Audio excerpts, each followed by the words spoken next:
ഞാനിവിടെ ചെയ്യാൻ പോകുന്നത് പക്ക ഒരു നാടൻ കറിയാണ് ചെയ്യാൻ പോകുന്നത്. നാടൻ കറി എന്ന് പറഞ്ഞാൽ തേങ്ങാപ്പാൽ ചേർത്ത ഒരു ചിക്കൻ കറി.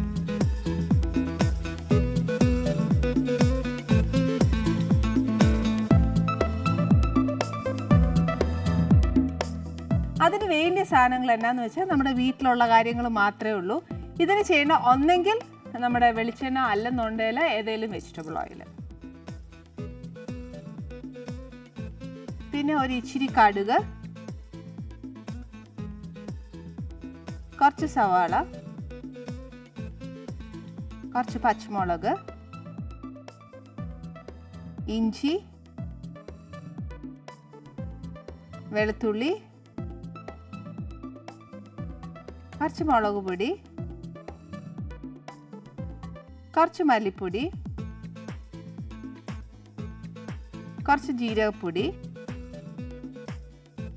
ഇച്ചിരി മഞ്ഞൾപ്പൊടി,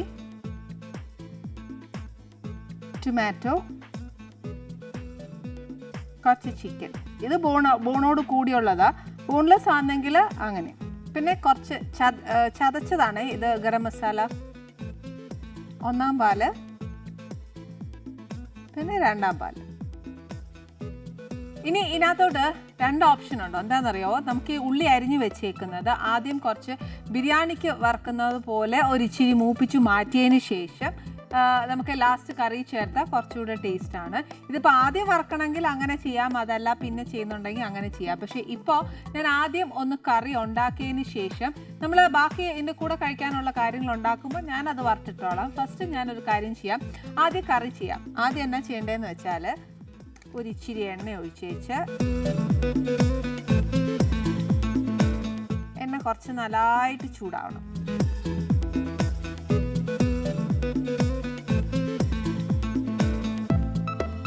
കടുക് ഇട്ടേച്ച് ഇതിനകത്തോട്ട് ഇച്ചിരി ഉള്ളി, കുറച്ച് ഉള്ളി ലാസ്റ്റ് എന്നാ പറയുക അതിനകത്തൊന്ന് വറുത്ത്, നമ്മൾ ബിരിയാണിക്കൊക്കെ വറുത്ത് മേലിടുകയല്ലേ എന്ന് പറഞ്ഞ കൂട്ട് കുറച്ച് ഒന്ന് വറുത്തിടാൻ വേണ്ടിയിട്ടാണ് മാറ്റി വെച്ചേക്കുന്നത്. അതല്ല നമ്മൾ വറുത്ത് വെച്ചേക്കുവാന്നുവെങ്കിൽ ഇട്ടേക്കുന്ന നമ്മൾ അരിഞ്ഞു വെച്ച ഉള്ളി കംപ്ലീറ്റ് ആയിട്ട് ഇതിനകത്ത് ഇടാവേ. 1 കിലോ ചിക്കൻ ആണെങ്കിൽ 4 മീഡിയം സൈസ് ഉള്ളി മതിയാവും.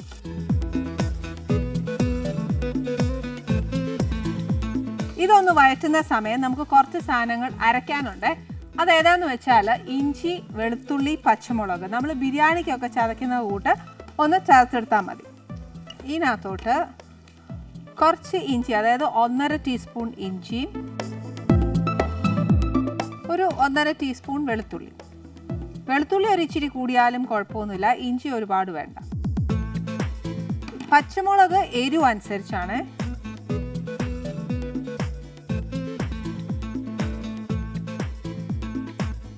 ഇതിനുള്ളിൽ നമുക്കൊരു കാര്യം ചെയ്യേണ്ടത് എന്നാന്ന് വെച്ചാൽ ഉള്ളി ഒന്ന് ഇച്ചിരി മൂത്ത് കിട്ടാൻ വേണ്ടിയിട്ട് ഒരു ഇച്ചിരി ഉപ്പ്.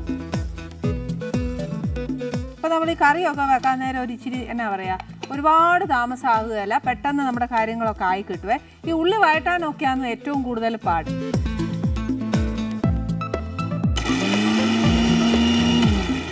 ശരിക്കും പറഞ്ഞാൽ ഇതങ്ങ് അരഞ്ഞ് പേസ്റ്റ് പോലെ ആവണം എന്നില്ല.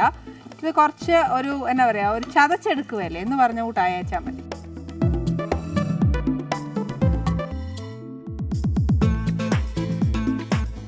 നമ്മുടെ ഉള്ളി ഒരു ഇച്ചിരി ഒന്ന് ആയി കഴിഞ്ഞ് കഴിഞ്ഞാൽ ഒത്തിരി മൂക്കുകയല്ല, പക്ഷെ എന്നാലും ഒരു ഇച്ചിരി ഒന്നാവുവേ. ആ ഒരു ക്രഞ്ചിനെസ് ഒന്ന് മാറി ഒന്ന് വെന്ത് തുടങ്ങുന്ന സമയത്ത് നമ്മൾ ഈ ചതച്ച് വെച്ചേക്കുന്ന ഇഞ്ചി, വെളുത്തുള്ളി, പച്ചമുളക്. ഇപ്പം ഞാൻ സ്പൂൺ ഉപയോഗിച്ച എന്നാന്നറിയാവോ, പച്ചമുളക് ഇച്ചിരി എരിവല്ലേ, എന്തായാലും കുറേ കഴിയുമ്പോഴത്തേനും ഉണ്ടല്ലോ കൈ അങ്ങ് പുകയും.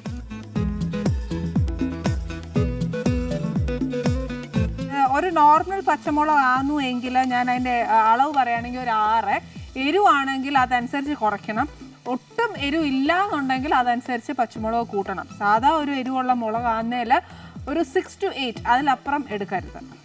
കാശ്മീരി മുളക് പൊടിയാണ് നമ്മൾ ഉപയോഗിക്കുന്നതെങ്കിൽ പച്ചമുളകാണ് എരിവ് തരുന്നത്, അതനുസരിച്ച് കൂട്ടലും കുറയ്ക്കലും ഒക്കെ ചെയ്തോണം. ഇവിടെ ഇപ്പം ഞാനൊരു 6 പച്ചമുളകിൻ്റെ, ഇതൊരു നോർമൽ എരിവുള്ള പച്ചമുളകാണ്, അപ്പോൾ അതിൻ്റെ 6 എണ്ണേ ഞാൻ എടുത്തിട്ടുള്ളൂ. അതിപ്പോൾ നമ്മൾ മുറിച്ച് വെച്ചെന്നേ ഉള്ളൂ. ചതയ്ക്കാൻ എടുക്കുവാന്നേൽ അത് തനിയെ എടുത്ത് പൊട്ടിച്ചിട്ടേച്ച് ചതച്ചേച്ചാൽ മതി. ഇപ്പം ഇപ്പം നമ്മൾ ഈ ചേർത്തേക്കുന്ന 3 സാധനത്തിൻ്റെയും, അതായത് ഇഞ്ചി, വെളുത്തുള്ളി, പച്ചമുളക് 3 എണ്ണം, അത് പോയിട്ട് ഇതിൻ്റെ കൂടെ നമ്മൾ ചേർത്തേക്കുന്ന സവാളയായിരുന്നു. ഈ സവാളയും നല്ല അസലായിട്ട് ഇതിനകത്തോട്ട് വഴലണേ. വഴന്ന് നല്ലതായിട്ട് അതിൻ്റെ ആ ഒരു പച്ചച്ചൊവയൊന്ന് മാറണം.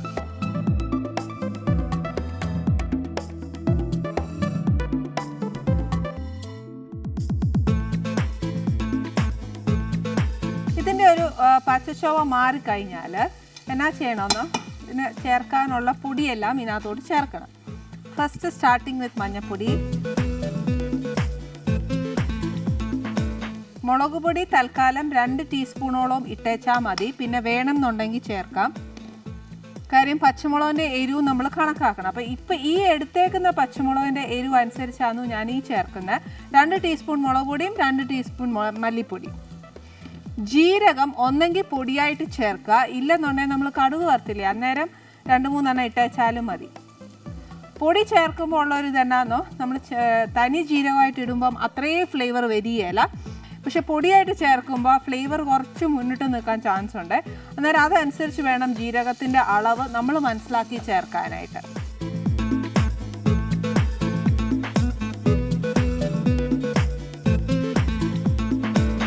ഇനി ഒരു ഇച്ചിരി നമ്മുടെ ആ മിക്സിയിനകത്ത് അരപ്പൊക്കെ ഒന്ന് കഴുകി അതും കൂടെ ഇതിനകത്തോട്ട് അങ്ങ് ചേർക്കണം. എന്നാലേ നമ്മൾ ഈ എന്നാ പറയുക, ആ പൊടിയൊക്കെ ഇപ്പം അങ്ങോട്ട് ചേർത്തേ ഉള്ളൂ. അത് മൂക്കാൻ അധികം നേരം വേണ്ട. പക്ഷേ ഈ പറഞ്ഞ പോലെ ആ എന്നാ പറയുക, ആ ഉള്ളിയും ഇഞ്ചിയും വെളുത്തുള്ളിയും എല്ലാം ചേരണം.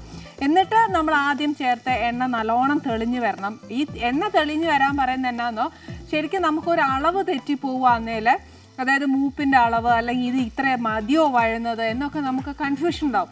ആ കൺഫ്യൂഷൻ മാറാൻ നമുക്ക് ഉറപ്പ് വരുത്തുന്നതാണ് നമ്മൾ നല്ലോണം വഴറ്റി എണ്ണ തെളിയുമ്പോൾ ഈ പറഞ്ഞ ഉള്ളിയായാലും ശരി, പൊടികളായാലും ശരി, വെളുത്തുള്ളി ഇതെല്ലാം വെന്താണ് ആ എണ്ണ തെളിഞ്ഞു വരുന്നത്. പിന്നെ ഏറ്റവും കൂടുതൽ രണ്ടാമത് എണ്ണ ഒഴിച്ചേച്ചാൽ ആ എണ്ണ തെളിഞ്ഞു എന്ന് പറയില്ല. ആദ്യം നമ്മൾ ഒഴിച്ച എണ്ണ തന്നെ ഇതിനകത്ത് തെളിഞ്ഞു വരണം.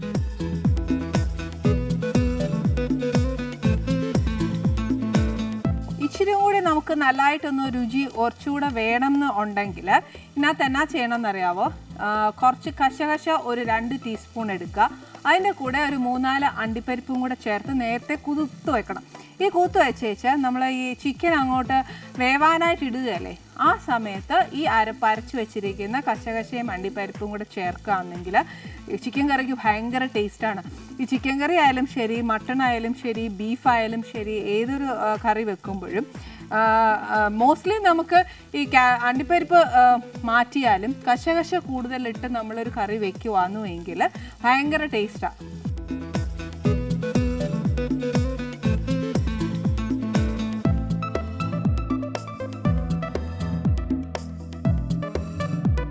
ഇപ്പോൾ ഈ പൊടിയെല്ലാം ഏകദേശം മൂത്ത് കഴിഞ്ഞു. ഇനി ഇതിനകത്തോട്ട് നമ്മൾ അരിഞ്ഞു വെച്ചേക്കുന്ന ടൊമാറ്റോ ഇടുവാണ്. ടൊമാറ്റോവും അതേ മീഡിയം സൈസ് ഒരു 4 എണ്ണമാണ് 1 കിലോ ചിക്കന് വേണ്ടിയത്. അതല്ല വലിയ ടൊമാറ്റോ ആണെങ്കിൽ ഒരു എന്നാ പറയുക 2 എണ്ണം, അതിലും വലുത് നല്ലോണം മുഴുത്ത ഒരു ടൊമാറ്റോ ആണെങ്കിൽ 1 എണ്ണം ഇടാവുള്ളൂ. അത് ഈ പറഞ്ഞ പോലെ പുളി ഭയങ്കരമായിട്ട് മുന്നിട്ട് നിൽക്കും. ഈ ടൊമാറ്റോ എന്താ ചെയ്യേണ്ടതെന്ന് വെച്ചാൽ, ഇവിടെയാണ് നമുക്കൊരു കുറച്ചുകൂടെ പണി വരുന്നത്. ഈ ടൊമാറ്റോ നല്ലോണം ഇതിനകത്ത് വെള്ളം ഒന്നും ഒഴിക്കാതെ ഇതിനകത്തോട്ട് നല്ലോണം അങ്ങ് ചേരണം. അതായത് ഈ നമ്മൾ അരിഞ്ഞിട്ട കൂട്ട് തന്നെ ഈ കറിക്കകത്ത് കിടക്കരുത്. കംപ്ലീറ്റ് ആയിട്ട് ഇതിനകത്തോട്ട് ചേർന്ന് എണ്ണയൊക്കെ തെളിഞ്ഞ് നല്ലൊരു അരപ്പായി മാറണമെന്നുണ്ടെങ്കിൽ ഒരു എന്താ പറയുക ചെറിയ break. Welcome back to Annie's kitchen. ഞാനൊരു ഇച്ചിരി ബിസി ആയിപ്പോയി. എന്നാന്നോ ഇച്ചിരി മൂപ്പിക്കണ്ടേ, മൂപ്പിച്ചില്ലെങ്കിൽ അത് കൊള്ളുകയല്ലേ, എണ്ണയൊക്കെ തെളിഞ്ഞു വന്നില്ലേ, പിന്നെ നമ്മൾ ഇത്രയും മെനക്കെട്ടേച്ച് എണ്ണ എടുക്കാനാ അല്ലേ. അന്നേരം ഇതാകുമ്പോൾ മൂക്കുന്ന സമയത്തെ തുമ്മലാന്നോ ചുമയാന്നോ ജലദോഷമാണോ ഒന്നും അറിയാൻ മേലെ അതേപോലെ നമ്മളങ്ങ് ബിസി ആയിപ്പോവും. ഇത് ഒന്നാമത്തെ കാര്യം, നമ്മളിത് ഇട്ടേച്ച് അടുപ്പിലിട്ടേച്ച് എങ്ങോട്ടെങ്കിലും പോകാനായിട്ട് നോക്കരുത്. നോക്കിക്കഴിഞ്ഞാൽ തിരിഞ്ഞു വരുമ്പോഴത്തേക്ക് അതങ്ങ് കരിയും. അതിലും ഭേദം അതിൻ്റെ കൂട്ടത്തിലൊന്ന് നിന്ന് അതിനെ ഒന്ന് സഹായിച്ചു കൊടുക്കുകയാണെങ്കിൽ നല്ലൊരു കറി കഴിക്കാം. ഇപ്പം നിങ്ങൾക്ക് തന്നെ കാണാവേ, എന്നാ പറയുക, ടൊമാറ്റോയുടെ ആ തൊലി മാത്രമേ ഉള്ളൂ, ആ ഫ്ലഷി പാർട്ട് കംപ്ലീറ്റ് ആയിട്ട് ഒരു തിക്ക് ഗ്രേവി ആയിട്ട് മാറിയിട്ടുണ്ട്. അന്ന് വെച്ചാൽ നമ്മൾ നേരത്തെ ഒഴിച്ച എണ്ണയെല്ലാം സൈഡിൽ ഇങ്ങനെ തെളിഞ്ഞു വരുന്നുണ്ട്. ഇനിയാന്നു ഇതിനകത്തോട്ട് നമ്മൾ ഈ ചിക്കൻ ചേർക്കാനുള്ളത്.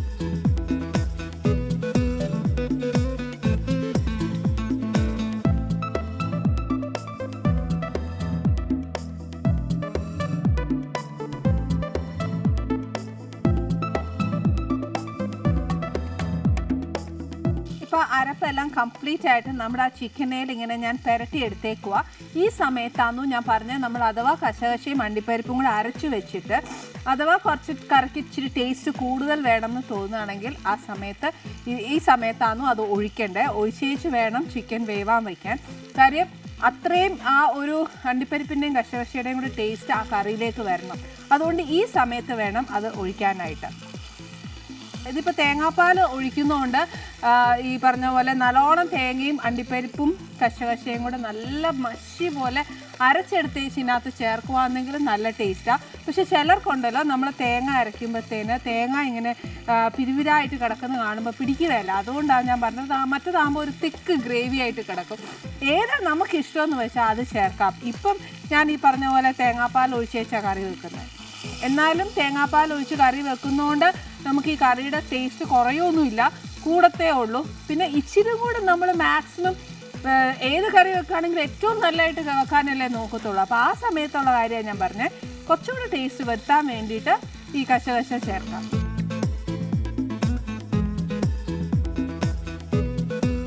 എന്നിട്ട് ഇനിയാന്നു ഇതിനകത്തോട്ട് നമ്മുടെ ഒന്നാം പാല് ചേർക്കാനുള്ളത്. ഒന്നാം പാൽ ഒരു ശകലം ചേർത്തേച്ചാൽ മതി. കാര്യം ചിക്കനകത്ത് നിന്നും കൂടെ ആ വെള്ളം ഇറങ്ങും. അതുകൊണ്ട് കുറച്ച് ചേർത്താൽ മതി. അഥവാ കുറച്ച് കൂടുതൽ വെള്ളവും കൂടെ വേണമെന്ന് തോന്നുന്നത് എപ്പോഴാണെന്ന് വെച്ചാൽ നമുക്ക് ആ ചിക്കൻ്റെ ഗ്രേവി പോരാന്ന് തോന്നുവാണെങ്കിൽ ഇതിൻ്റെ കൂടെ കുറച്ചും കൂടെ നമുക്ക് ഒഴിക്കാം വെള്ളം. അണ്ടിപ്പരിപ്പും കശകശയും ചേർക്കുവാണെങ്കിൽ ഇത് കുറച്ച് കുറുകി വരാൻ ചാൻസ് ഉണ്ട്. അന്നേരം അത് ചേർക്കുന്നവർ അത് കണക്കാക്കി വേണം തേങ്ങാപ്പാലും അല്ലെങ്കിൽ വെള്ളം ചേർക്കാൻ, ഏതാണെങ്കിലും. ഇനി ഇതിനകത്തോട്ട് നമ്മൾ ഇച്ചിരി ഉപ്പ് നേരത്തെ ഇട്ടായിരുന്നു, ഒരു ശക്കലം കൂടി എടുത്തോളൂ. പിന്നെ വേണമെന്നുണ്ടെങ്കിൽ നമുക്ക് രണ്ടാമത് ചേർക്കാം. ഇനിയാന്നു ഇതിനകത്തോട്ട് നമ്മൾ ഈ ചതച്ച് വെച്ചിരിക്കുന്ന ഗരം മസാല ചേർക്കാം.